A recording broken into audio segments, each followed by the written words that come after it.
ચાલો વિદ્યાર્થી મિત્રો, very good morning to all of you. ધોરણ 12 ચેપ્ટર નંબર 6 તત્વોના અલગીકરણના સામાન્ય સિદ્ધાંતો અને પ્રક્રમો ચેપ્ટર ઉપર આપણે ચર્ચા કરતા હતા. બરાબર, ચેપ્ટરની એન્ડમાં છીએ આપણે. બહુ નાનું એવું ચેપ્ટર છે, મેં તમને પહેલાં પણ કીધું હતું. બરાબર, તો કદાચ 2 લેક્ચર મેક્સિમમ, બરાબર, અને મિનિમમ 1 લેક્ચર જોઈએ. હવે આજે જો લાગશે તો ક્યારે ખેંચી લઈશું, પૂરું કરી દઈશું, અને નહીંતર આના પછી 1 લેક્ચર લઈ લઈશું. જોઈએ હવે આગળ ઉપર વધીએ પછી ખ્યાલ પડે. હવે આજે ચેપ્ટરની અંદર આપણે કાલના લેક્ચરમાં એલિગ્રામ આકૃતિઓ છે એનો ઉપયોગ કઈ રીતે થાય, તો ધાતુના નિષ્કર્ષણ માટે થાય એ આપણે કર્યો. મૂળ વસ્તુ શું હતી, તો કે ભાઈ ધાતુના ઓક્સાઇડનું રિડક્શન શેના વડે કરી શકાય, કયા તાપમાને શેના વડે થાય, એ મુખ્ય મુદ્દો હતો. અને જેનો જવાબ આપણે ક્યાંથી મળ્યો, એલિગ્રામ આકૃતિમાંથી આપણને મળ્યો કે ભાઈ આ પ્રમાણે આનો ઉપયોગ જે આપણે કરવાનો થાય છે. બરાબર છે, ઓકે. ચાલો, હવે 3 ધાતુનું નિષ્કર્ષણ કાલના લેક્ચરની અંદર આપણે કર્યું હતું આયનનું વાતભઠ્ઠી દ્વારા. બરોબર, ક્યુપ્રસ ઓક્સાઇડમાંથી કોપર, અને ત્યાર પછી આપણે વાત કરી હતી ઝિંક ઓક્સાઇડમાંથી ઝિંકનું નિષ્કર્ષણ કર્યું હતું. ઓકે, ત્યાર પછીના ટોપિક ઉપર આપણે આવીએ ધાતુ કર્મ વિધિના વીજ રાસાયણિક સિદ્ધાંતો અથવા તો વિદ્યુત રાસાયણિક સિદ્ધાંતો.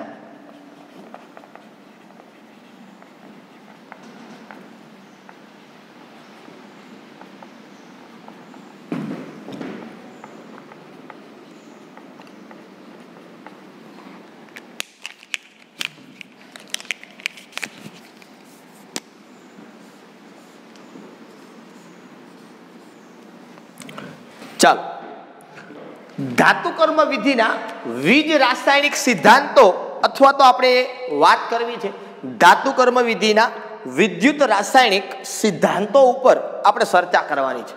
બરોબર, ઓકે. તો આગળ આપણે ધાતુ કર્મ વિધિમાં તાપ ધાતુ કર્મ વિધિના ધાતુ કર્મ વિધિ મતલબ તાપમાન આપવાથી જે ઉષ્માગતિ શાસ્ત્રના સિદ્ધાંતો આપણે લાગુ પાડતા હતા, મતલબ ડેલ્ટા જી નું મૂલ્ય માઇનસ આપણે કરતા હતા. આપણી પાસે સૂત્ર હતું, તમને કદાચ ખ્યાલ હોય તો, delta G equal to delta H minus T delta S વાળું, જેમાં તાપ ધાતુ કર્મ વિધિ મતલબ તાપમાનના આધારે ધાતુ કઈ રીતે મેળવાય એના માટે આપણે ડેલ્ટા જી નું મૂલ્ય વધુમાં વધુ ઋણ થાય એ પ્રકારે કાર્ય કરતા હતા. અને એ પ્રોસેસ છે એ આપણે જોઈ. બરોબર, ધાતુ કર્મ વિધિની અંદર. તો એ તાપ ધાતુ કર્મ વિધિના સિદ્ધાંતો કેવી રીતે લાગુ પાડી શકાય એની આપણે ચર્ચા કરી. હવે તો કે આપણે વિદ્યુત રાસાયણિક સિદ્ધાંતોની અંદર ચર્ચા કરવી છે આ લેક્ચરની અંદર. મતલબ કહેવાનો શું છે કે અત્યાર સુધી આપણે શું કર્યું, તો કે ભાઈ ધાતુનો ઓક્સાઇડ હોય તો આપણે એને ધાતુમાં રૂપાંતર કર્યું, રિડક્શન કરીને. શું કરીને? રિડક્શન કરીને. ધાતુનો ઓક્સાઇડ આપણી પાસે હોય કોઈ MXO, તો અહીંયા કણે કોઈ રિડક્શન કરતા પદાર્થનો ઉપયોગ કરી અને આપણે એનું રિડક્શન કર્યું ધાતુ ઓક્સાઇડ. હવે તો કે દ્રાવણમાં અથવા તો પીગલિત સ્વરૂપે ધાતુ આયન હોય. શું હોય? ધાતુ આયન. ધાતુ આયનનો કહેવાનો મતલબ મારો શું, તો કે સપોઝ m ઉપર n પ્લસ નો વિધભર, ધાતુ એટલે m, n પ્લસ +1 +2 +3 +4 કંઈ પણ હોઈ શકે ધાતુની અંદર. +4 તો જનરલી ના હોય, પણ +3 સુધી હોય. એટલે +4 પછી કાર્બન સિલિકોનની અંદર લાગુ પડે. તો ધાતુ આયન સ્વરૂપે હોય એમાંથી આપણે એને ધાતુમાં રૂપાંતર કરી શકાય. બરોબર, દ્રાવણમાં અથવા તો પીગલિત સ્વરૂપે ધાતુ આયન હોય. બરોબર, કયા સ્વરૂપે હોય? ધાતુ આયન સ્વરૂપે હોય તો એનું શેમાં રૂપાંતર કરવાનું છે? ધાતુમાં. કયા સિદ્ધાંતને આધારે? તો કે વિદ્યુત રાસાયણિક સિદ્ધાંતને આધારે. કોના આધારે? વિદ્યુત રાસાયણિક સિદ્ધાંતને આધારે. અથવા તો રિડક્શન કરતા પદાર્થ ઉમેરીને Mn+ માંથી આપણે M છે એ મેળવવાનું છે. તો જનરલી અહીંયા વીજ રાસાયણિક સિદ્ધાંત એટલે આપણે અહીંયા વિદ્યુત વિભાજનનો સિદ્ધાંત છે એ ઉપયોગમાં લાવવાનો છે. કોનો સિદ્ધાંત ઉપયોગમાં લાવવાનો છે? વિદ્યુત રાસાયણિક સિદ્ધાંત. આની વધારે સારી સમજ છે કદાચ આજનો આખો જે લેક્ચર આપણે જોવાના છીએ એ બંને લેક્ચરનું કામ આખું તમારે ચેપ્ટર નંબર 3 વિદ્યુત રસાયણ વિજ્ઞાન આખો ટોપિક આપણે આખું ચેપ્ટર ભણવાના છીએ. એની અંદર બહુ સરસ વાત આવશે આની અંદર, બરોબર. પણ એનો મતલબ એવો નથી કે આમાં કાંઈ ધ્યાન ન દેવું, બરોબર. પણ વધારે એક્સ્ટ્રા સમજૂતી એની અંદર તમને જોવા મળશે. હવે ધાતુ આયનમાંથી ધાતુ તમારી વાત છે ને આવે છે કે દ્રાવણમાં જ્યારે કોઈ હોય તો દ્રાવણમાં હોય તો સીધી વાત છે ધાતુ ક્યાં સ્વરૂપે હોય? આયન. અથવા તો પિગલિત સ્વરૂપે હોય તો ધાતુ ક્યાં સ્વરૂપે હોય? આયન સ્વરૂપે હોય. તો ધાતુની અંદર રૂપાંતર કરવા માટે વિવિધ રાસાયણિક સિદ્ધાંતોનો ઉપયોગ આપણે કરીએ. તો એના માટે આપણી પાસે સૂત્ર છે કે ડેલ્ટા G0. આ ઉષ્માગતિ શાસ્ત્રમાં મેં ભણાવેલું છે, નવું ક્યાંય નથી, બરોબર. તાપ ધાતુ કર્મ વિધિમાં આપણે આનો ઉપયોગ કરતા હતા. વિવિધ રાસાયણિક સિદ્ધાંતની અંદર -NFE0 સેલ કહી શકો તમે. આ વિવિધ રાસાયણિકની અંદર આનો આપણે ઉપયોગ કરીએ છીએ. Delta G0 -NFE0 cell. આ મેં તમને ઉષ્માગતિ શાસ્ત્રમાં અપ ટુ એન્ડ કરાવ્યું હતું કે આવું હોઈ શકે, થઈ શકે. ટેક્સ્ટ બુકમાં નહોતું આપ્યું, પણ આની ચર્ચા આપણે ઉષ્માગતિ શાસ્ત્રની અંદર કરી હતી કે જ્યાં n શું છે તો કે ઇલેક્ટ્રોનની સંખ્યામાં થતો ફેરફાર.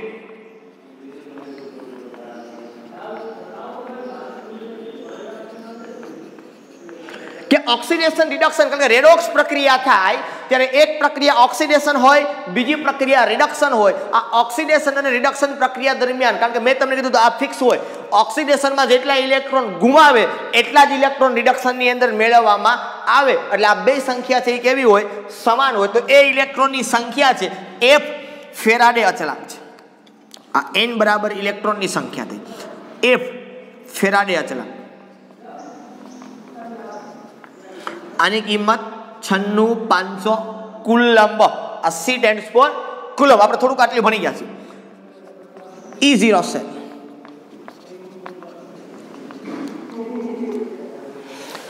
આ E0 સેલ છે એ રેડોક્સ યુગ્મ કે જે તમારું રેડોક્સ સંકુલ છે, સંકુલ મતલબ ઓક્સિડેશન અને રિડક્શન પ્રક્રિયા થાય છે એ દરમિયાન એના જે વિદ્યુત ધ્રુવ પોટેન્શિયલનું મૂલ્ય એનો તફાવત છે. E0 આખું કોષનો હોય, બરોબર. કોષનો વિદ્યુત ધ્રુવ પોટેન્શિયલનો તફાવત એવું તમે કહી શકો.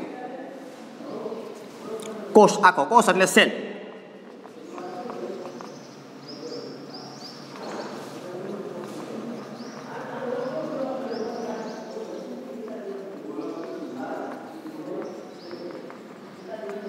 બરોબર. કોષના વિદ્યુત ધ્રુવ પોટેન્શિયલનો તફાવત છે, બરોબર. ચાલો, એ E0 સેલ છે. હવે બહુ સિમ્પલ અને સરળ બાબતોની વાત અહીંયા આપણને કરવામાં આવી છે.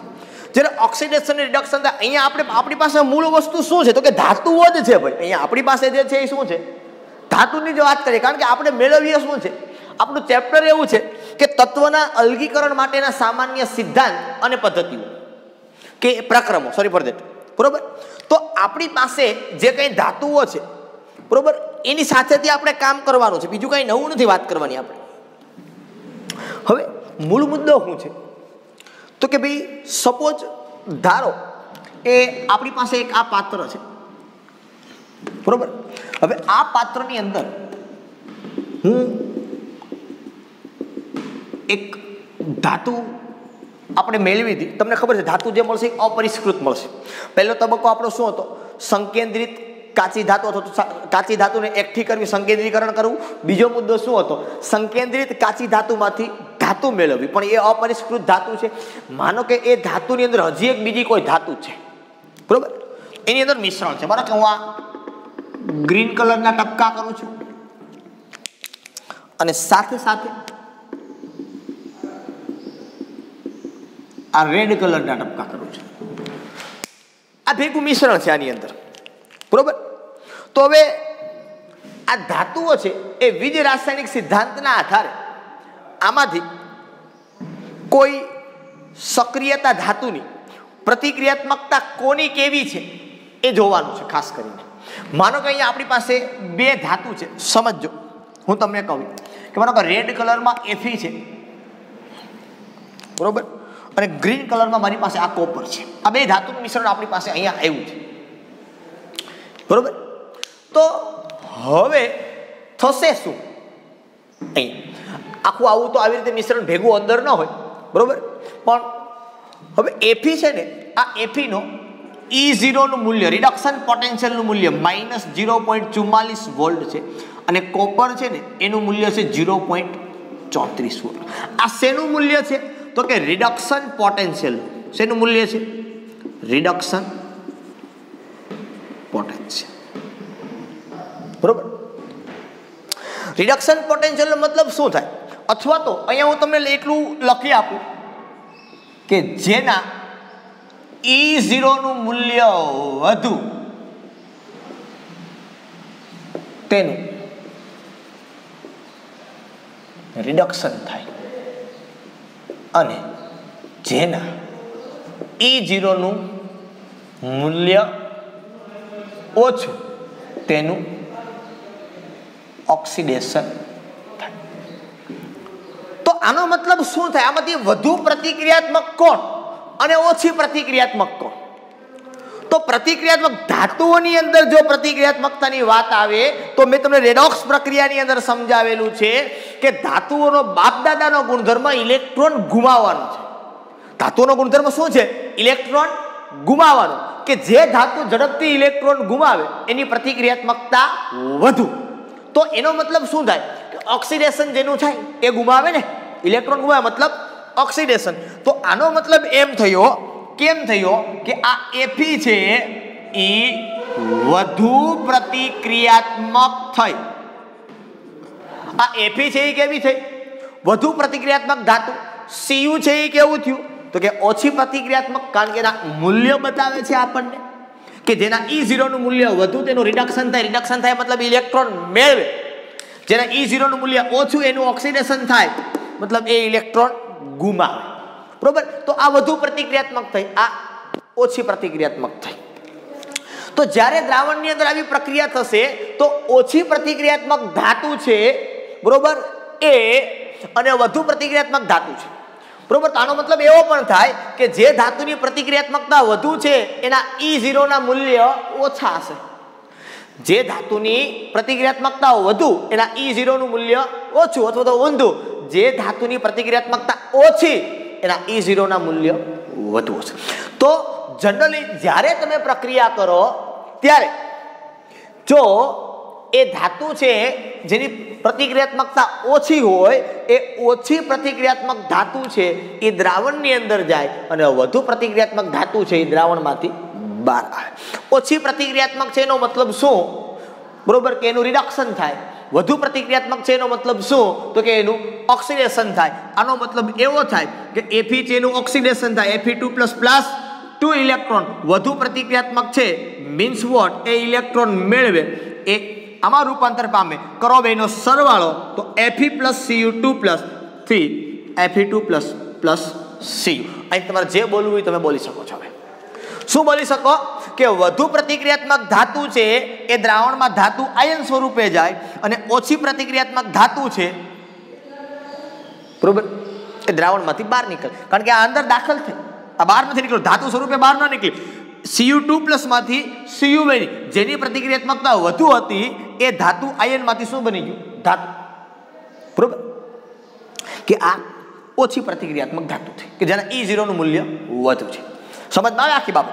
બરોબર. એટલે આ વિદ્યુત રાસાયણિક સિદ્ધાંત, મતલબ ઇન શોર્ટ જો તમે કહો તો તમે કહી શકો કે વિદ્યુત વિભાજન કરવાનું હોય, એકનું ઓક્સિડેશન થાય, બીજાનું રિડક્શન થાય, એક એનોડ ઉપર જમા થાય, એક કેથોડ ઉપર જમા થાય. મેં તમને આગળ સમજાવ્યું છે રેડોક્સની અંદર કે કેથોડ ઉપર હંમેશા રિડક્શન થાય, કે રી, એવું યાદ રાખવાની વાત થઈ હતી આપણે. કેથોડ ઉપર હંમેશા રિડક્શન થાય, એનોડ ઉપર હંમેશા ઓક્સિડેશન થાય. આવી પ્રક્રિયાઓ છે એ જનરલી વિદ્યુત રસાયણની અંદર થતી હોય છે. બરોબર, મતલબ વિદ્યુત વિભાજન કરવાનું હોય. ઇન શોર્ટ મેં તમને એવું સમજાવ્યું કે આપણે Mn+ માંથી શેમાં રૂપાંતર કરવાનું છે? M ની અંદર રૂપાંતર કરવાનું છે. કે જ્યારે બે ધાતુઓનું મિશ્રણ હોય એમાંથી સીધી ને સિમ્પલ વાત છે, કોઈ એકની પ્રતિક્રિયાત્મકતા ઓછી હશે, કોઈ એકની પ્રતિક્રિયાત્મકતા વધુ હશે. એટલે ઓછી પ્રતિક્રિયાત્મક ધાતુ છે, બરોબર, એ દ્રાવણમાંથી બહાર આવશે અને વધુ પ્રતિક્રિયાત્મક ધાતુ છે એ દ્રાવણની અંદર દાખલ થશે. તો સીધી ને સિમ્પલ વાત છે, એકનું ઓક્સિડેશન થાય, બીજાનું રિડક્શન થાય. બરોબર. ચાલો, એટલે એ જ વસ્તુ તમને ટેક્સ્ટ બુકની અંદર પણ આપેલી છે. બરોબર, કે ઓછી પ્રતિક્રિયાત્મક ધાતુ છે એ દ્રાવણમાંથી બહાર આવી જાય અને વધુ પ્રતિક્રિયાત્મક ધાતુ છે એ દ્રાવણમાં જાય. મતલબ Cu2+ ધાતુ આયન હતો, એમાંથી ધાતુ બની, એટલે ઓછી પ્રતિક્રિયાત્મક છે એ. ઓકે, વધારેમાં કાંઈ એટલું બધું વિચારવાનું છે નહીં. બરોબર, વધુ પ્રતિક્રિયાત્મક કે ઓછું પ્રતિક્રિયાત્મક તમને ખબર કેમ પડે? કોનું ઓક્સિડેશન થાય, કોનું રિડક્શન થાય, એ ખબર કેમ પડે? E0 ના મૂલ્યને આધારે આ વેલ્યુ જે મેં આપી છે એ વિદ્યુત રાસાયણિક શ્રેણી આપને આપવામાં આવે, જે ચેપ્ટર નંબર 3 ની અંદર આપને આવશે. બરોબર, એટલે આ મૂલ્ય હું ત્યાંથી લઈને આવ્યો છું, આ કઈ ખીચામાં કાઢીને મેં તમને આપ્યા નથી. બરોબર, તો આવું જ વિદ્યુત રાસાયણિક સિદ્ધાંતો જ્યાં લાગુ પડતા હોય એવો આપણે એક અભ્યાસ છે એ કરવાનો છે. અને એના માટે વાત કરીએ exam point of view, IMP આપણે એક પદ્ધતિ અહીંયા ભણવાની છે, એલ્યુમિનામાંથી એલ્યુમિનિયમ.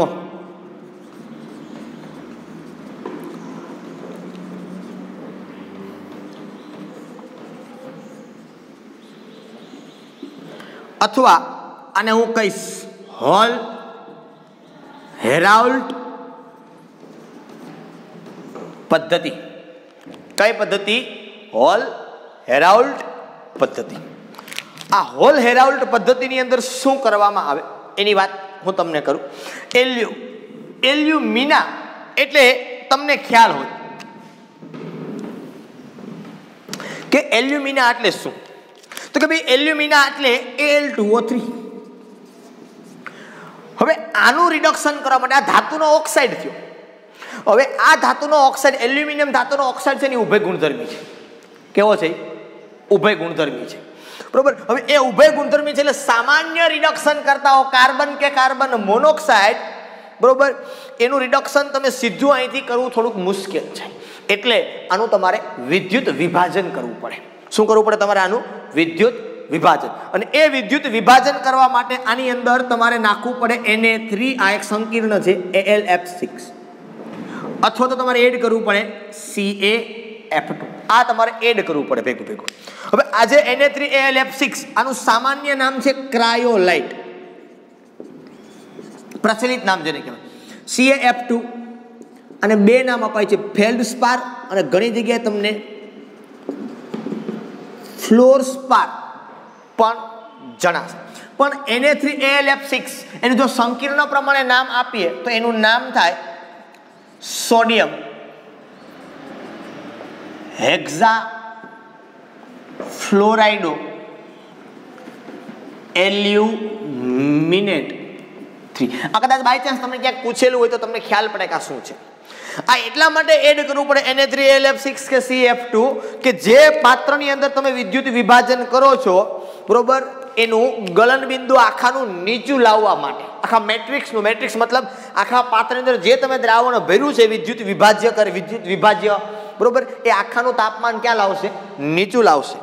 બરોબર, જોઈએ આપણે કેવી રીતે શું કામ કરવાનું છે, આકૃતિ દ્વારા એને સમજવાનો પ્રયત્ન કરીએ.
જોઈએ આ જે ભાગ છે એ કાર્બનના પડવાળું સ્ટીલનું પાત્ર છે, બરોબર.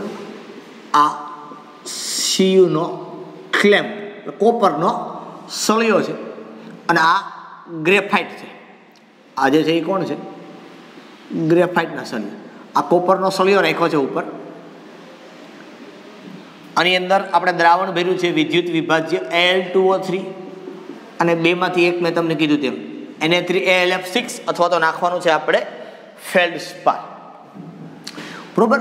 એક કેથોડ તરીકે કામ કરશે કાર્બનના પડવાળું સ્ટીલનું પાત્ર અને આ કોપરનો ક્લેમ્પ મતલબ અહીંથી આ ગ્રેફાઇટના સળિયા સાથે આપણે એને જોઈન્ટ કરેલું છે, બરોબર છે. એ એક એનોડ તરીકે અથવા તો કેથોડ તરીકે આપણી સામે કામ છે એ કરશે, બરોબર. ચાલો હવે આપણે જોવાનું છે અહીંયા આ જે સ્ટીલનું પાત્ર તમારી પાસે છે, બરોબર. આ કેથોડ તરીકે કામ કરશે અને આ જે છે એ શેના તરીકે કામ કરશે? એનોડ તરીકે. આ એનોડ ઉપર પોઝિટિવ ચાર્જ, કેથોડ ઉપર નેગેટિવ ચાર્જ, આ તમને ખ્યાલ છે, બરોબર. ખરેખર એનોડ ગ્રેફાઇટના સળિયા એનોડ તરીકે કામ કરે છે અને કાર્બનના પડવાળું સ્ટીલનું જે આખું પાત્ર છે આ ભાગ આખો મેં આપ્યો, બરોબર, એ કેથોડ તરીકે કામ કરે છે. અંદર જે આપણે ક્રાયોલાઇટ કે ફેલ્ડસ્પાર ઉમેર્યો છે એનું કામ શું છે? તો કે આખા મેટ્રિક્સનું આખું જે દ્રવ્ય દ્રાવણ અંદર ભર્યું બેયનું એલ્યુમિના અને Na3AlF6 નું, બરોબર, આનું ગલન બિંદુ નીચું લાવવાનું છે કારણ કે ખૂબ જ ઊંચું ગલન બિંદુ આનું હોય, બરોબર. પ્રક્રિયાની અંદર જનરલી શું થઈ શકે? તો કે પહેલી વાત આ સિમ્પલ કોમન થઈ શકે કે ભાઈ એલ્યુમિના છે એ કાર્બન સાથે જોડાઈને આ પ્રમાણે રિએક્શન કરી શકે Al+CO. ઓક્સિજન 3 છે, અહીંયા 3 મૂકી દે, એલ્યુમિનિયમ 2 છે અને અહીંયા મૂકી દો 3. આ પ્રક્રિયા ઇન સિમ્પલ કોમન થઈ શકે. પણ જ્યારે વિદ્યુત વિભાજનની વાત આવે તો મેં તમને કીધું કે Al2O3 જે છે તમારી પાસે અહીંયા એમાંથી શું છૂટું પડે? કે ભાઈ Al3+ અને ઓક્સિજન 2-. કોણ કોની પાસે જાય? તો સિમ્પલ કોમન બાબત છે કે એલ્યુમિનિયમ છે કેથોડ ઉપર જાય, ઓક્સિજન છે એનોડ ઉપર જાય. એનોડ બનેલો છે ગ્રેફાઇટ. એનોડ શેનો બનેલો છે? ગ્રેફાઇટનો, બરોબર. એનોડ શેનો બનેલો છે? ગ્રેફાઇટનો એનોડ બનેલો છે અને એની સાથે એ જનરલી જોડાશે.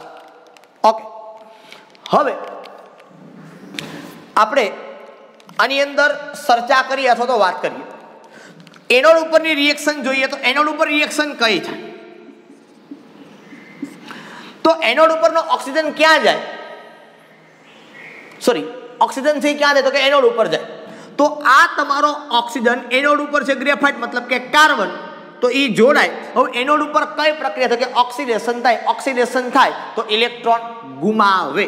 તો અહીંથી પ્રક્રિયા થાય એક CO, તો કેટલા ઇલેક્ટ્રોન ગુમાવે? તો કે 2 ઇલેક્ટ્રોન ગુમાવે. 2- છે, બરોબર, એ 2 ગુમાવશે.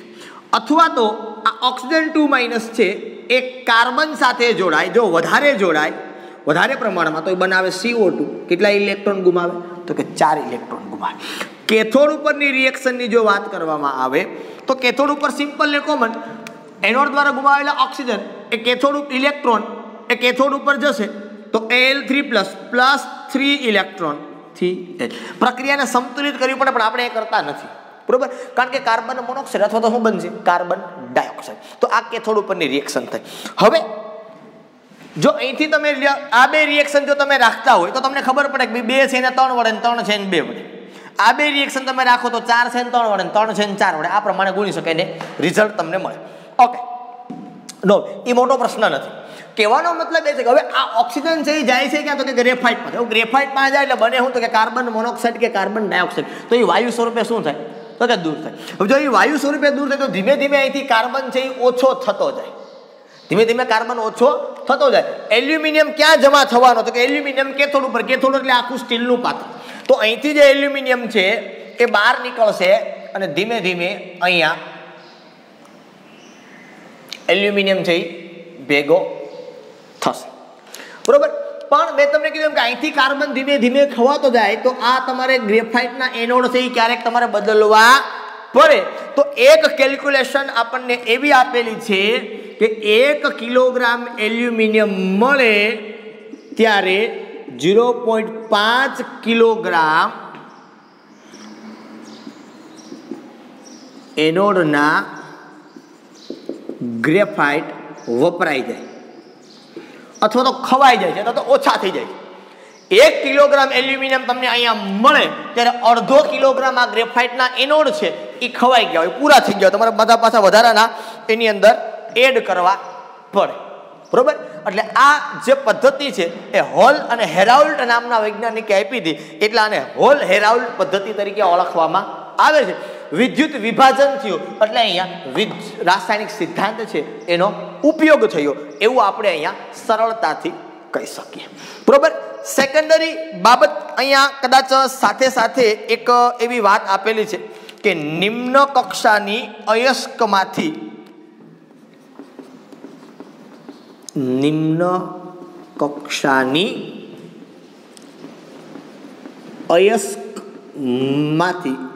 કોપરનું નિષ્કર્ષણ લગભગ આપ્યું છે આપણને. નિમ્ન કક્ષાની અયસ્ક અને ભંગારમાંથી કોપર.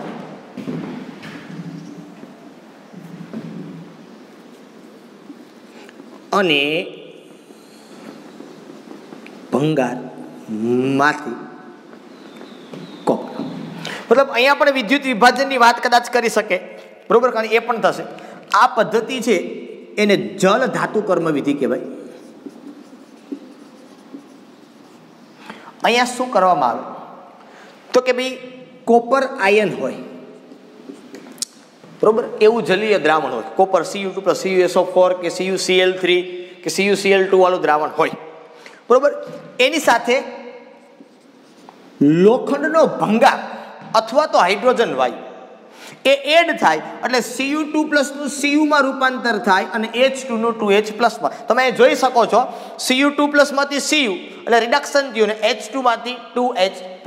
પણ આ H2 મેન્યુફેક્ચરિંગ ક્યાંથી થયો તો કે લોખંડનો ભંગાર એટલે Fe અને હાઇડ્રોક્લોરિક એસિડ સાથે એનું મિશ્રણ થાય એટલે FeCl2 + હાઇડ્રોજન વાયુ આ વસ્તુ છે એ ત્યાં છૂટી પડે. એટલા માટે અહીંયા H2 છે એ તમને આપ્યું છે. બરોબર? લોખંડનો ભંગાર વત્તા હાઇડ્રોક્લોરિક એસિડ. એટલા માટે કીધું કે નિમ્ન કક્ષાની અયસ્ક અને ભંગારમાંથી કોપર.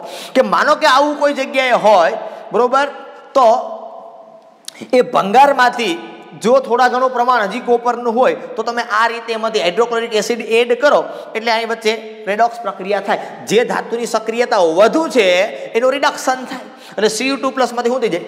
Cu થઈ જાય. બરોબર? એવો જ એક ક્વેશ્ચન તમે જો નીચે તમને આપેલો છે કોયડા નંબર 6.4. બરોબર? એને સમજવા માટે કે એક જગ્યા પર નિમ્ન કક્ષાની કોપર અયસ્ક પ્રાપ્ય છે. શું કીધું? એક જગ્યા પર નિમ્ન કક્ષાની કોપર અયસ્ક પ્રાપ્ય છે અને ઝિંક અને આયનનો ભંગાર પણ પ્રાપ્ય છે. એક જગ્યાએ કોપર છે, એક ભંગારમાં. બરોબર? કોનો કોનો ભંગાર છે તો કે ઝિંક અને આયનનો ભંગાર છે. આ બંને ભંગારમાંથી કયો ભંગાર પ્રક્ષાલન કરી અયસ્કનું રિડક્શન કરવા માટે વધુ યોગ્ય હશે? કયો ભંગાર વપરાય? કોપરની અયસ્ક છે. હવે આ Fe કે ઝિંક કોણ વાપરવું? જો Fe અને ઝિંકની હું વાત કરું, કારણ કે બેમાંથી તમને હાઇડ્રોક્લોરિક એસિડ તો મળે છે. અહીંયા Fe ને બદલે કદાચ મેં આમ લખ્યું કે Zn + HCl તો be very common, ZnCl2 + H2. બરોબર? પણ હવે કોણ વાપરી શકાય આ બેમાંથી? તો કે જો Fe માટે હું વાત કરું, Fe તો એના E0 નું મૂલ્ય -0.44 વોલ્ટ અને જો હું ઝિંક માટે વાત કરું તો એના E0 નું મૂલ્ય -0.76 વોલ્ટ. તો મેં તમને શું કીધું કે આ બેમાંથી જેનું મૂલ્ય ઓછું એ વધુ પ્રતિક્રિયાત્મક થાય. તો ઝિંક છે એ વધુ પ્રતિક્રિયાત્મક થાય કોના કરતા? Fe કરતા. કે ઝડપથી H2 વાયુ છૂટો પડે ને ઝડપથી H2 વાયુ છૂટો પડે એટલે Cu2+ નું સમા રૂપાંતર કરી દે Cu માં. આ તો ફાઇનલ છે. અહીંયા કોણ તમે વાપરો ભંગારમાં? H2 ક્યાંથી મેળવશો? Fe માંથી કે ઝિંકમાંથી? તો ખરેખર કોણ વપરાય? ઝિંક. પણ લોખંડ કરતા ઝિંક છે એની કિંમતી ધાતુ છે. Fe કરતા ઝિંક કિંમતી ધાતુ છે એટલે એને હળી ન કરાય. લોખંડ છે એ ભંગારનો તમારે ઉપયોગ કરાય. ખરેખર ઝડપી પ્રક્રિયા કોણ આપે એમ છે? ઝિંક. કોણ દર્શાવે? એના E0 નું મૂલ્ય. આ મેં તમને ક્યાંથી લેવું? E0 નું મૂલ્ય મેં તમને કીધું આપણે ત્રીજા ચેપ્ટરની અંદર વિદ્યુત રસાયણની અંદર આખી શ્રેણી છે આની ભણશું, વિદ્યુત રાસાયણિક શ્રેણી. બરોબર? એની અંદર આ મૂલ્ય છે એ આપણને મળશે. બરોબર. મેં તમને હમણાં સમજાવ્યું કે જેનું મૂલ્ય ઓછું એનું ઓક્સિડેશન થાય ને વધુ એનું રિડક્શન થાય. તો આ બેમાંથી જેનું ઓછું, કોનું ઓછું? તો કે ઝીંકનું -0.76 એ ઓછું કહેવાય. ઋણમાં મોટું મૂલ્ય એ નાનું, બરોબર. તો એનું ઓક્સિડેશન થાય, તો ઝડપથી એ પ્રક્રિયા કરે, બરાબર. તો વપરાય ખરેખર ઝીંક, પણ એકચ્યુઅલી શું કરવું પડે? તો કે ઝીંક છે એ કિંમતી ધાતુ છે લોખંડ કરતા, એટલે લોખંડ છે એને વપરાય, બરોબર. ઝીંકને વપરાય નહીં. ઓકે, તો આ પહેલી વાત થઈ અહીંયા એલ્યુમિનિયમમાંથી એલ્યુમિનિયમ મેળવવાનું, બરોબર. ધાતુ કર્મવિધિના વિજ રાસાયણિક સિદ્ધાંતની અહીંયા ચર્ચા આપણે કરી. ઓકે, નેક્સ્ટ ટોપિક ઉપર આપણે ચર્ચા કરી છે આવી જ કંઈક વિદ્યુત રાસાયણિક સિદ્ધાંતોની જ વાત અહીંયા આપણને કરવામાં આવેલી છે. એના ઉપર જનરલી આપણે ચર્ચા કરી.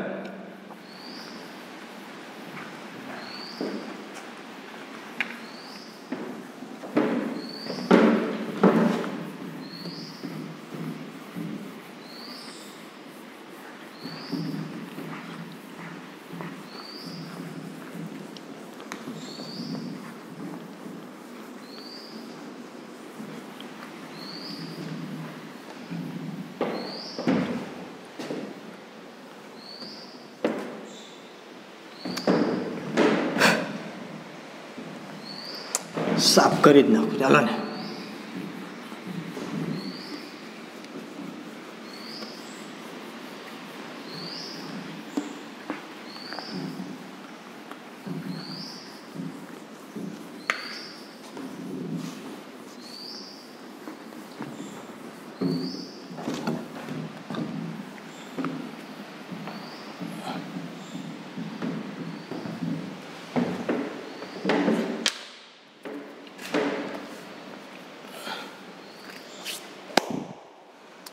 ચાલો, ધાતુ કર્મવિધિના વિજ રાસાયણિક સિદ્ધાંતની અંદર જ એક ટોપિક છે એ આવે, જે નીચે આપેલો છે આપણને. ઓક્સિડેશન રિડક્શન, આવું નામ આપ્યું છે આપણે. આવું નામ શા માટે આપ્યું આપણને? Oxidation reduction. તો નામ એટલા માટે આપણને આપવામાં આવ્યું છે કે અત્યાર સુધી આપણે ધાતુ મેળવી, કેવી રીતે? તો કે ધાતુ ઓક્સાઇડનું રિડક્શન કર્યું. ઓક્સિડેશનથી પણ ધાતુ મળે કે નહીં? તો ઓક્સિડેશનથી જનરલી ધાતુ ન મળે, પણ અધાતુ મળી શકે. શું મળી શકે આપણને? અધાતુ છે એ મળી શકે. પણ ધાતુ પણ મળી શકે ઓક્સિડેશનથી, એવું નથી કે ન મળે, પણ મોસ્ટ ઓફલી અધાતુ છે એ આપણે ઓક્સિડેશનથી મળી શકે. કારણ કે એનોડ ઉપર જનરલી ઓક્સિડેશન થાય, કેથોડ ઉપર રિડક્શન થાય, બરોબર. તો ધાતુ પણ હોય ને અધાતુ પણ હોય. પણ કહેવાનો મતલબ અહીંયા આખો એવો છે વિદ્યુત રાસાયણિક સિદ્ધાંતની અંદર કે ઓક્સિડેશન પ્રક્રિયાથી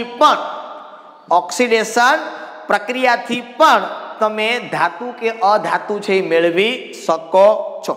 એક વખત આપણે ધાતુ મેળવેલી જ છે, આપણે ઓલરેડી યાદ છે, પણ આપણે આગળ જોશું એટલે એની ચર્ચા કરશું ત્યાર પછી, બરોબર. પણ એમાં બે ભેગું છે, oxidation as well as reduction.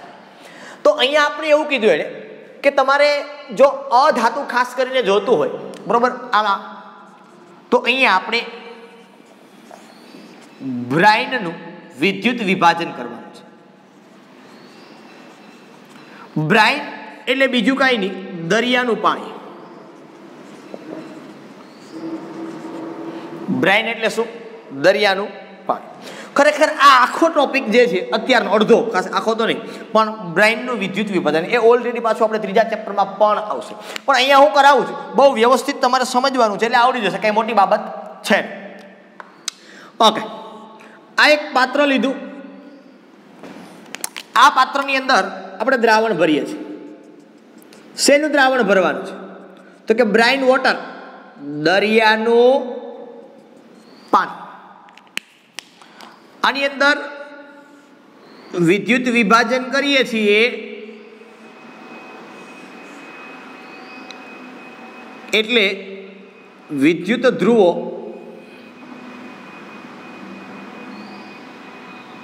ડુબાડવા પડે.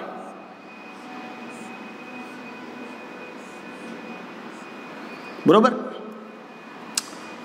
આને હું કહી દઉં કેથોડ, એના ઉપર માઇનસ આને આપણે કહી દઈએ એનોડ, એના ઉપર પ્લસ, બરોબર. દરિયાનું પાણી છે તો તમે બહુ સારી રીતે સમજી શકો કે Na plus Cl minus H plus આવા આયનો હોય. પણ જો મેં તમને એની પહેલા સમજાવેલું છે કે જો વિદ્યુત વિભાજન થતું હોય ને OH માઇનસનું કે પાણીનું, તો એમાં OH માઇનસ નહીં, ખાલી ઓક્સિજન જાય. ભલે એનોડ ઉપર જાય પણ કોણ જાય? ઓક્સિજન જાય. OH તરીકે રાસાયણિક પદાર્થ કોઈ છે નહીં, એટલે ઓક્સિજન જાય, હાઇડ્રોજન પાછો આને જોડાય જાય, બરોબર. જો એમ થાય તો હવે ક્વેશ્ચન અહીંયા એ આવે કે સાહેબ અહીંયા વિદ્યુત વિભાજન થશે. ઓકે, શું થશે? વિદ્યુત વિભાજન થશે. કોનું વિદ્યુત વિભાજન આપણે કર્યું તો કે સોડિયમ અને ક્લોરીન, અને પાણી H પ્લસ અને OH માં આવા આયનો છે. તો કોણ ક્યાં જાય? તો કે Na પ્લસ અને H પ્લસ કેથોડ ઉપર જઈ શકે, Cl minus OH minus. OH minus તો નહીં, જો જાય તો ઓક્સિજન -2 તરીકે O2 તરીકે જાય તો, ન જાય તો એમને પડ્યો રહી. હવે આમાંથી કોણ જાય? તો કે કોણ જાય એના E0 ના મૂલ્ય ઉપર આધાર રાખે. કોણ જાય કોના ઉપર આધાર રાખે? એના E0 ના મૂલ્ય ઉપર. કેથોડ ઉપર રિડક્શન થાય તો જેના E0 નું મૂલ્ય વધુ એનું રિડક્શન થાય, તો એમાંથી H પ્લસ નું મૂલ્ય વધુ છે. સોડિયમનું મૂલ્ય છે -2.36 સમથિંગ વોલ્ટ અને H પ્લસ નું મૂલ્ય છે 0.0. એ તમને ત્રીજા ચેપ્ટરમાં સમજાવીશ. એટલે અહીંથી કોણ જવાનું છે? H પ્લસ, બરોબર. અહીંથી કોણ જશે? તો કે અહીંથી જશે Cl માઇનસ. OH નહીં જાય, મતલબ O2 તરીકે છૂટો પડશે, સોરી OH એમને દ્રાવણમાં પડ્યો રહેશે. આનો મતલબ હું દ્રાવણમાં આ બે પડ્યા રહ્યા, વપરાશે નહીં. તો જો હું અહીંયા રિએક્શન લખું કે એનોડ ઉપર શું થાય, તો કે એનોડ ઉપર ઓક્સિડેશન થાય. કોનું થાય? તો કે Cl માઇનસ નું, બરોબર. તો અહીં લખું Cl માઇનસ થી Cl પ્લસ ઇલેક્ટ્રોન. એકલો Cl શક્ય નથી, એટલે 2Cl માઇનસ Cl2 2 ઇલેક્ટ્રોન. જો આ જ પ્રક્રિયા આવી જ રીતે જો હું કેથોડ ઉપરની વાત કરું તો કેથોડ ઉપર કોણ જમા થવાનું છે? તો H પ્લસ, બરોબર. તો અહીં લખું 2H પ્લસ, આ 2 ઇલેક્ટ્રોન થી H2, બરોબર. પણ જનરલી આપણે શું કર્યું હતું? તો કે ભાઈ સર આપણે તો આવું કર્યું હતું. કેવું કર્યું હતું? તો કે આપણે આ લીધું હતું, તો કે બ્રાઇન વોટર એટલે NaCl વત્તા H2O. દ્રાવણમાં Na પ્લસ અને OH માઇનસ છે એટલે NaOH પડ્યું રહ્યું. એટલે આમાંથી મળ્યું શું ખરેખર આપને? તો કે એક તો આ મળ્યું H2 વત્તા Cl2, અને બીજું દ્રાવણમાં કોણ પડ્યું રહ્યું? NaOH, બરોબર. Cl કેટલા? તો કે Cl2 મળ્યું તમને. અહીંયા Cl 2 છે એટલે તમારે અહીંયા ફરજિયાત કેટલા વડે ગુણવા પડે? 2 વડે. બાકીની પ્રોસેસ તમારી જે છે તો એમાં અહીંયા પણ તમારે કેટલા વડે ગુણવા પડે? 2 વડે. ઓક્સિજન 2 થઈ ગયા તો અહીંયા તમારે ગુણવા પડે 2 વડે. હાઇડ્રોજન 4 તો 2 ને 2 4. તો આ પ્રમાણે તમને નિપજ મળે. ટેક્સ્ટ બુકમાં આવી જ વાત આપી છે, પણ એમાં આવી રીતે એને નથી લખ્યું, તો એને આમ લખ્યું છે 2Cl માઇનસ પ્લસ 2H2O થી H2 plus Cl2 plus 2OH minus. આ જે થયું ને એ ખરેખર આ NaCl ના અથવા તો જલીય દ્રાવણનું વિદ્યુત વિભાજન છે. શેનું છે? NaCl ના જલીય દ્રાવણનું વિદ્યુત વિભાજન.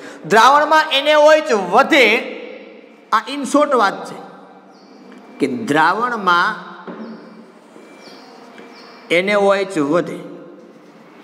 દ્રાવણમાં NaOH વધે તો શું થાય? તો કે NaOH વધે તો pH વધે, આવું પૂછી શકે. કારણ કે pH ના ચાર્ટની અંદર અહીંયા 0 હોય, અહીંયા 7 હોય, અહીંયા 14 હોય, બરોબર. બેઝિક વધે એટલે pH વધે. આવો ક્વેશ્ચન પૂછે તો આપણે ખ્યાલ પડવો જોઈએ. પણ જો પીગલિત NaCl નું વિદ્યુત વિભાજન થાય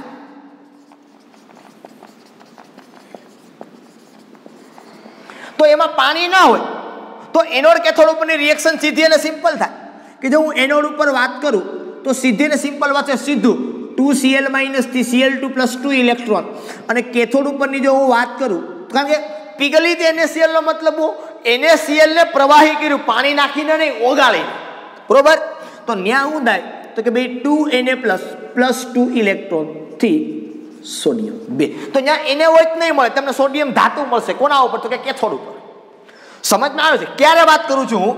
પીગલિત NaCl નું વિદ્યુત વિભાજન થાય તો આ દરિયાના પાણીનું વિદ્યુત વિભાજન થયું, બરોબર. NaCl નું જલીય દ્રાવણ છે આ પીગલિત NaCl ની વાત હું કરું છું. આ બંને વસ્તુ જુદી છે, બરોબર. આ બંને વસ્તુઓ જુદી છે. આ બંને ટોપિક આપણે ત્રીજા ચેપ્ટરની અંદર ભણવાના છીએ, બંને આવશે, એમાં કોઈ ચેન્જ નથી. સમજમાં આખો મારો કહેવાનો મતલબ કે પીગલિત NaCl નું તમે વિદ્યુત વિભાજન કરો તો આ તો આવવાનું નથી, એમાં Na+ ને Cl-, તો એનોડ ઉપર Cl- જાય, કેથોડ ઉપર Na+ જાય. વેરી ક્લિયર છે. એમાં કઈ છે, એમાં દ્રાવણમાં Na હોય જ નહીં વધે, કારણ કે તો જે છે એ બીજું તો કઈ છે જ નહીં. અહીંયા છે એટલે સ્કોપ આવ્યો કે કોણ એનોડ ઉપર જાય ને કોણ કેથોડ ઉપર. અહીંયા સ્પર્ધા થાય પરીક્ષાની અંદર, રિએક્શનની અંદર. એ કેવી રીતે થાય વધારે પડતો આઈડિયા હું તમને ક્યાં આપીશ?